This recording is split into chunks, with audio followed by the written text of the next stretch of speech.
Hello dear students, plus one class हम chapter transportation in plants जो कर रहे हैं उसमें आज हम बहुत ही ज़्यादा इम्पॉर्टेंट और इंटरेस्टिंग टॉपिक जो और है वो करने वाले हैं। टॉपिक का नेम है ऑस्मोसिस। ऑस्मोसिस ऑस्मोसिस क्या होता है? वैसे तो आपने पहले ऑस्मोसिस के बारे में पढ़ा होगा, बट हो सकता है आपको सभी कॉन्सेप्ट क्लियर ना हो इसके बारे में। सो डिटेल में ऑस्मोसिस आज हम करते हैं, उसके बाद एक और जो है टॉपिक वो करेंगे। ओके, ऑस्मोसिस क्या होता है? That is the movement of water. Water की मूवमेंट और वाटर के मॉलिक्यूल्स की मूवमेंट और डिफ्यूजन। मूवमेंट और डिफ्यूजन ऑफ वाटर, या फिर हम बोल सकते हैं वाटर मॉलिक्यूल।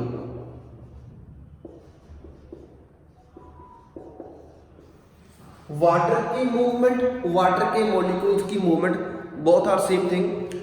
जो मूवमेंट हो रही है उसको हम बोलते हैं कि ये ऑस्मोसिस हो रही है, पर कहां से होगी, कैसे होगी?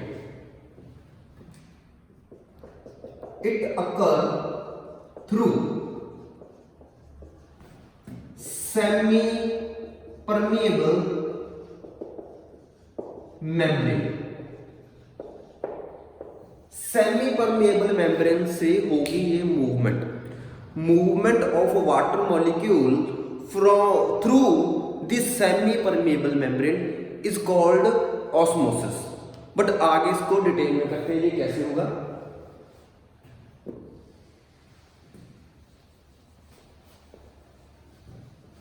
वाटर के मॉलिक्यूल जो ऑस्मोसिस में मूव करने हैं वो सेमी परमेबल मेम्ब्रेन से ही मूव करते हैं। सेमी परमेबल मेम्ब्रेन से एक पार्ट से दूसरे पार्ट्स में चले जाएंगे, बट ये कंडीशन जो है वो डिपेंड करती है किन चीजों पर डिपेंड करती है उसके बारे में बात करते हैं। ये देखिए, like here is a beaker. ये बीकर है, बीकर में ये हमने एक सेल रख लिया, सेल के अंदर ये वैक्यूम है।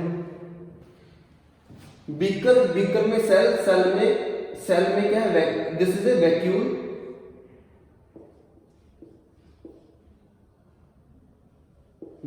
Okay, and this is the, हम कह सकते हैं सेमी परमिएबल मेम्ब्रेन। ये सेमी परमिएबल मेम्ब्रेन, ये क्या है? बीकर। अब हमने कंसंट्रेशन की बात करनी है कि वाटर के कंसंट्रेशन कहां पे है। ये यहां पे बीकर में वाटर, और यहां पे ये सेल का साइटोप्लाज्म जो है इसमें कंसंट्रेशन है वाटर की। हमेशा जो मूवमेंट होनी है वो होती है हमेशा from higher concentration to lower concentration. Higher concentration to lower concentration movement होती है मॉलिक्यूल्स की, जो हमने पहले भी हम पढ़ चुके हैं। सो इसको क्या बोलते हैं? Concentration gradient. That is called concentration gradient. Concentration gradient क्या है? It is the movement from higher concentration to lower concentration of water molecules और सॉल्यूशन की हायर कंसंट्रेशन से लोअर कंसंट्रेशन में मूवमेंट होनी है सेल उसकी। ओके, सो ये बीकर है। बीकर में क्या है? सॉल्यूशन, अगर लिक्विड जो है अगर बीकर में ज्यादा है तो मूवमेंट कहां पे होगी? इनटू द सेल के अंदर वाटर के मॉलिक्यूल की मूवमेंट हो जाएगी अगर कंसंट्रेशन वाटर के मॉलिक्यूल्स की बीकर में ज्यादा है। Higher concentration to lower concentration जा रहा है। अगर ऑपोजिट है कि सेल में ज्यादा लिक्विड की प्रेजेंस है बट बीकर में कम है, तो क्या होगा? सेल से बीकर में पानी जाएगा, सेल से किस में जाएगा? बीकर में। फिर भी higher concentration to lower concentration इसकी मूवमेंट हो रही है, बट और किस चीज पे डिपेंड करते हैं इसके बारे में बात करते हैं। पहले बात करते हैं सिग्निफिकेंस क्या है इनके, किन किन चीजों से ये चीजें प्रभावित होती हैं। सबसे पहले क्या है? Concentration gradient. कंसंट्रेशन ग्रेडियंट से मूवमेंट होती है वाटर के मॉलिक्यूल की हायर कंसंट्रेशन से लोअर कंसंट्रेशन की तरफ। दूसरा जो पार्ट है वो है कि इसमें प्रेशर, अगर प्रेशर डाला जाए उस पर भी डिपेंड करता है कि मूवमेंट जल्दी से और फास्ट प्रोसेस से होगी from higher concentration to lower concentration. But अगर स्पेशलिटी से कोई स्पेसिफिकली अगर प्रेशर अप्लाई किया जाएगा तो मूवमेंट जो है वो लोअर कंसंट्रेशन से हाई कंसंट्रेशन भी तो जा सकती है। So it depends on. So उसके बाद क्या है, अगर ये मूवमेंट वाटर के मॉलिक्यूल की हो रही है from higher concentration to lower concentration, तो उस पर सेकंड पार्ट क्या होगा कि उसमें हमने सल्यूट की कंसंट्रेशन भी देखनी है, जिसके पार्ट के बारे में हमें अभी बात करते हैं।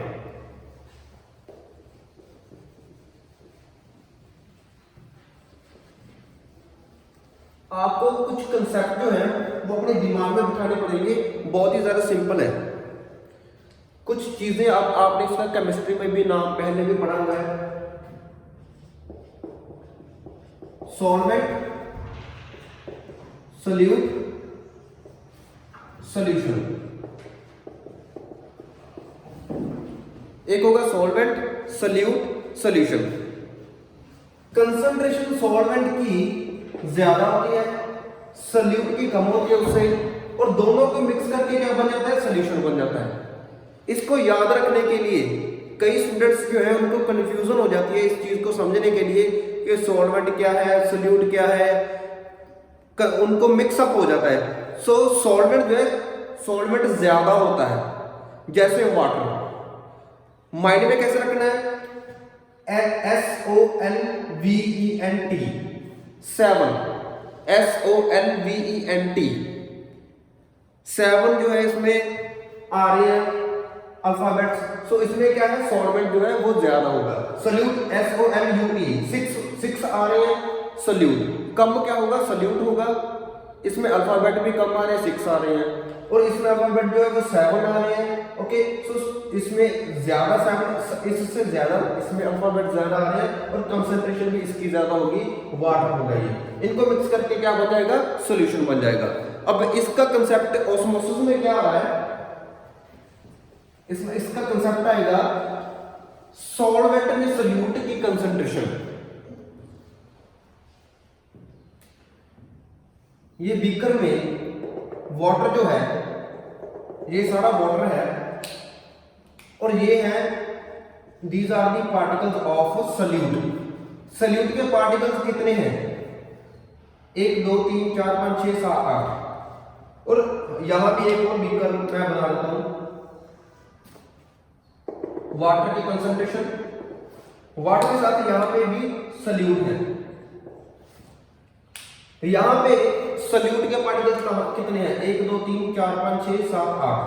यहां पे कितने, 1 2 3 4। यहां पे सल्यूट कम है, यहां पे सल्यूट ज्यादा है। सो अगर सल्यूट ज्यादा है तो वो क्या होगा, हाइपरटोनिक, उसको बोलते हैं हाइपरटोनिक सॉल्यूशन।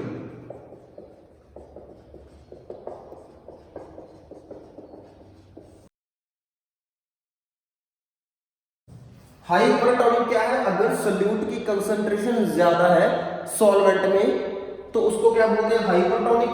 अगर सल्यूट की कंसंट्रेशन 1 2 3 4 सल्यूट के पार्टिकल है ओनली, तो इसको क्या बोलेंगे, हाइपोटोनिक। इसको क्या बोलते हैं, हाइपोटोनिक सॉल्यूशन। अगर सल्यूट की कंसंट्रेशन जो है वो क्या है, सेम ही है, कम है। अगर सल्यूट कम है तो हाइपोटोनिक, अगर सल्यूट ज्यादा है तो हाइपरटोनिक।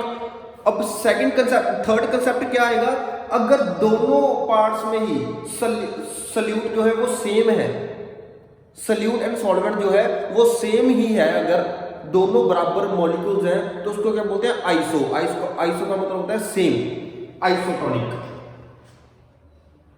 अगर सेम ही होगा दोनों में, जैसे इसमें 8 है तो इसमें 4 और 4 8 हो गए, तो इसमें सेम हो गया, तो दोनों का क्या हो गया, ये दे आर आइसोटोनिक।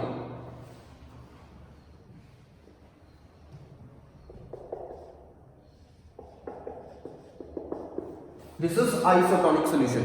अगर सेम हो गए सोल्यूट पार्टिकल्स तो क्या होगा आइसोटोनिक, अगर सोल्यूट पार्टिकल्स ज्यादा हैं तो हाइपरटोनिक, अगर सोल्यूट पार्टिकल्स कम है तो क्या होगा हाइपोटोनिक। सो इस कंसेप्ट को अपने माइंड में आप रखना। अब ये जो ऑस्मोसिस हो रही है, ऑस्मोसिस दो पार्ट्स में डिवाइड की है।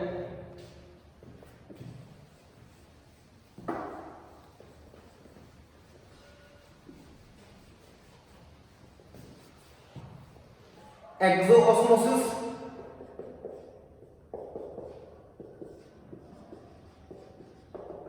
Exosmosis, exosmosis and endo osmosis.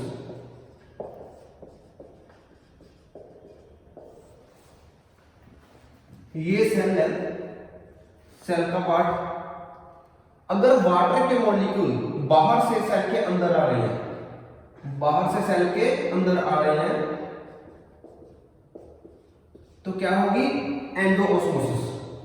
तो क्या हो रही है एंडोऑस्मोसिस। अगर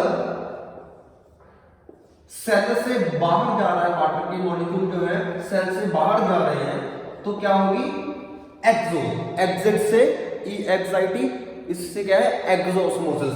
कंसेप्ट जो है वो रिलेट करना है, वो क्या होगी दैट इज कॉल्ड एक्सोऑस्मोसिस। अगर वाटर के मॉलिक्यूल सेल से बाहर जा रहे हैं तो एक्सोऑस्मोसिस, अगर वाटर के मॉलिक्यूल सेल के अंदर आ रहे हैं तो क्या होगी endosmosis. Keep this concept in your mind. अब ये ऑस्मोसिस की प्रोसेस किस मेम्ब्रेन के थ्रू हो रही है? ये हो रही है through the semi permeable membrane, जिसको प्लाज्मा मेम्ब्रेन भी बोलते हैं। ये भी कंसेप्ट है।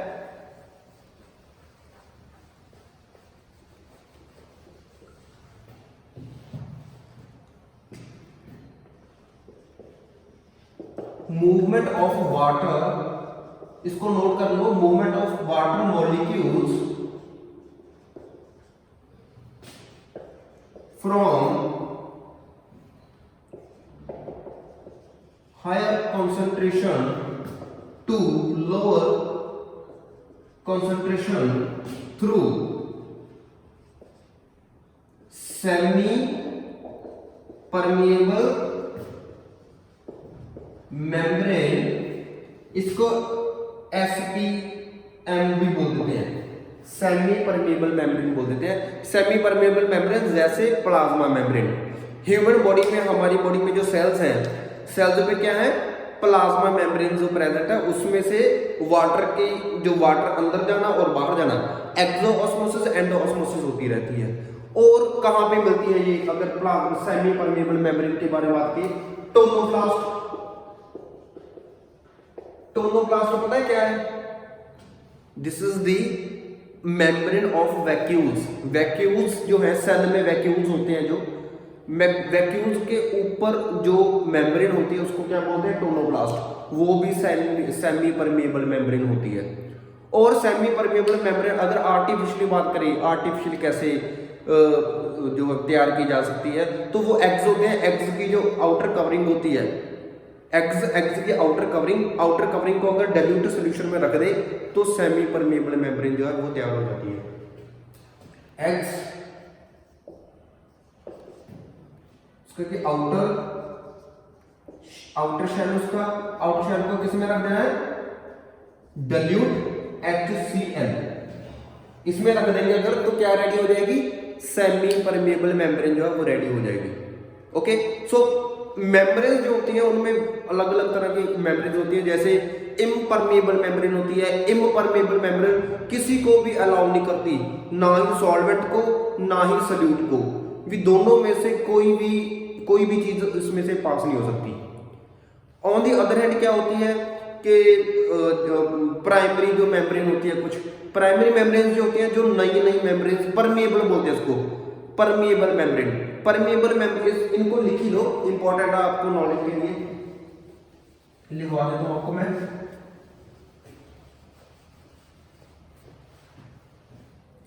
इम्परमेबल,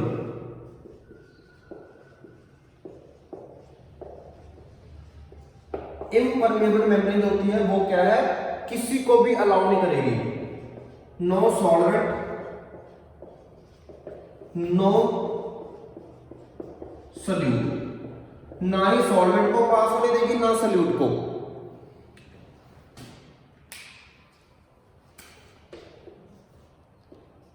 दूसरा कंसेप्ट क्या है, परमिएबल। परमिएबल मेम्ब्रेन जो है वो नई नई बनी होती है, तो उसमें स्पेस, मेम्ब्रेन में स्पेस ज्यादा होती है, तो उसके कारण क्या है, सॉल्वेंट प्लस सॉल्यूट दोनों ही पास हो जाएंगे इजिली। थर्ड जो है वो क्या है, पहली इम्परमिएबल मेम्ब्रेन, दूसरी semi permeable membrane. Impermeable membrane से सॉल्यूट, सॉल्वेंट सॉल्यूट दोनों ही पास नहीं होंगे, परमिएबल मेम्ब्रेन से सॉल्वेंट सॉल्यूट दोनों पास हो जाएंगे। उसके बाद थर्ड जो आ जाती है semi permeable membrane.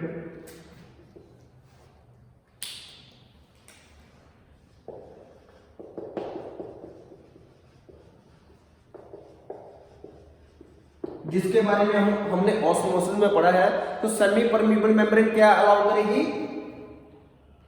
Allow to move solvent only, solvent ही पास हो सकेगा, no solute with allow to move. Solute की हमने बात तो की थी कि सॉल्यूट ज्यादा है तो हाइपरटोनिक, सॉल्यूट कम है तो हाइपोटोनिक, अगर सॉल्यूट सेम है तो आइसोटोनिक। हमने ये बात तो कर ली है, बट ऑस्मोसिस में ओनली सॉल्वेंट मूव करता है through the semi permeable membrane, solute particle move नहीं कर सकते। इसको, इस कंसेप्ट को अपने माइंड में रखना, क्वेश्चन आ सकता है कि ऑस्मोसिस में सॉल्यूट पार्टिकल विल मूव और not, so there will be no movement of solute particle into the osmosis. Okay जी। उसके बाद क्या है, सेमी परमिएबल मेम्ब्रेन है, इसमें क्या है, सॉल्वेंट पास हो जाएंगे, सॉल्यूट पास नहीं होंगे।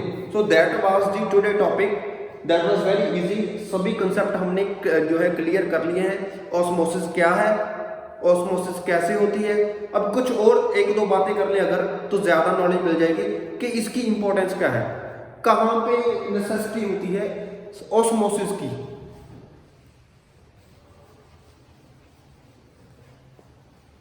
इंपॉर्टेंस,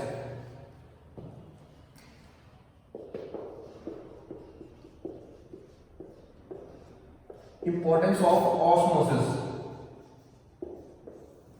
ऑस्मोसिस की इंपॉर्टेंस क्या है, जैसे कि सेल की ऑर्गेनेलिज्म, ऑस्मोसिस का मतलब क्या है, वाटर का सेल के अंदर जाना और सेल से बाहर निकलना, that is called osmosis. Okay, so osmosis कहां कहां पे होगी। अब एक सेल है, सेल के अंदर ऑर्गेनेलिज है, जैसे कि माइटोकॉन्ड्रिया प्लस क्लोरोप्लास्ट, दोनों में वाटर अंदर जा रहा है, अगर जाता रहेगा वो अपना साइज इंक्रीज करते रहेंगे और एक दूसरे के साथ कोलैप्स हो सकते हैं। सो इसके लिए क्या है, उनको वाटर जो है बाहर निकलना भी, एक्सोऑस्मोसिस भी इंपॉर्टेंट है। सो सेल्स में ऑर्गेनेलिज्म में वाटर का बाहर निकलना, वहां पे भी जो है ऑस्मोसिस की प्रोसेस होती है, एक्सोऑस्मोसिस इसको बोलते हैं। एंडो भी हो रही है, एक्सो भी हो रही है।